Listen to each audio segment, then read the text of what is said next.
This is Kilkenny.com. I'm in conversation with the American Ambassador to Ireland, Kevin O'Malley. Ambassador, welcome to Kilkenny. Thank you, Stephen. Good to be here. Great. And you've been downtown in the city of Kilkenny. I have, yes. How have you found that? It was just marvelous. We had a chance to go through the castle briefly, and then we went to the brewery and had a chance to visit that a little bit, and then walked the medieval mile, and then walked down High Street, I think it is. And it was just a marvelous walk.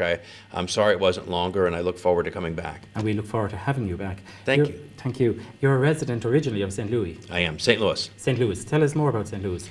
Well, St. Louis is my hometown. It's made famous by a movie that Judy Garland was in, where they sing "Meet Me in St. Louis, Louis," and that's the only time it's ever referred to as Louis. It's always St. Louis. That's where I got wrong. Yes. Yes. No, it's fine. It's a city of about 3 million people.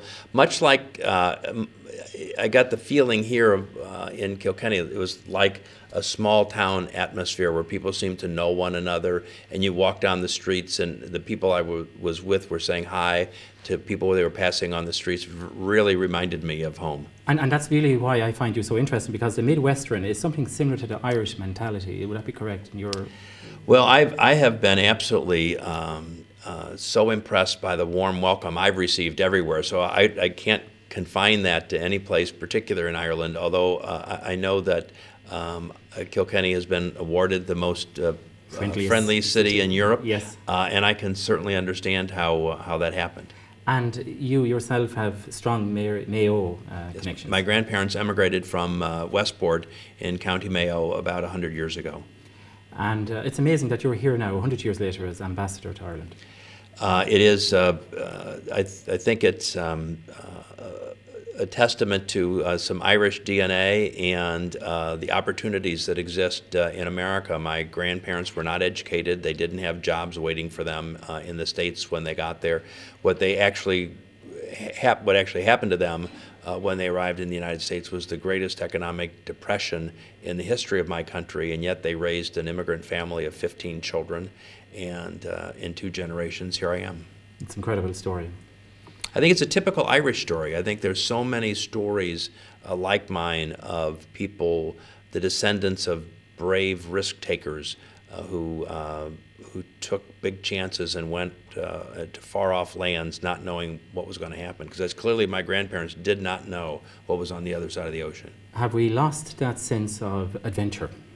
No, I find Ireland to be, there's no reason to get on a small frigate and go across the ocean anymore. There's plenty of opportunity here in Ireland, but I have been so impressed by the entrepreneurial spirit and the ability now that I didn't see before when I would come here as a tourist, the ability of the Irish to take risks and understanding that failure isn't always the worst thing that ever happened, that sometimes these startups, the first 1 or 2 don't work, and from there the young people have been learning the lessons of how to make the 3rd startup work, and the 3rd one does work.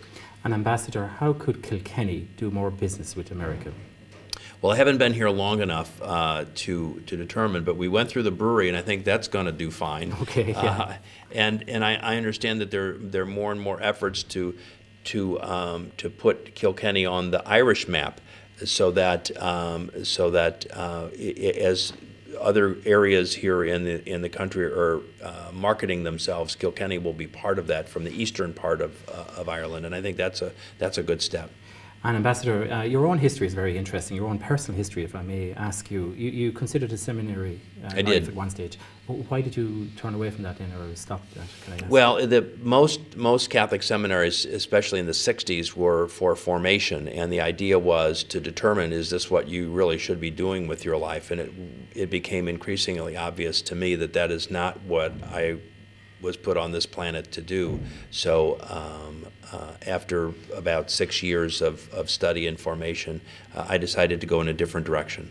And that seminary has very strong connections in the sense that St. Vincent de Paul is held in exceptionally high regard here in Ireland. As he should be. Yes. Yeah, and I've been very close to, those years for me were quite impressive and quite helpful. And I have said to others before, and I will say publicly here, that the Vincentian fathers were great contributors to whatever it is I've become, and I feel very grateful to them. I find that interesting, and I can't articulate it properly necessarily, but what's necessary then for young people growing up? That, you know, that formation is not necessarily available anymore, but you are a testament to it.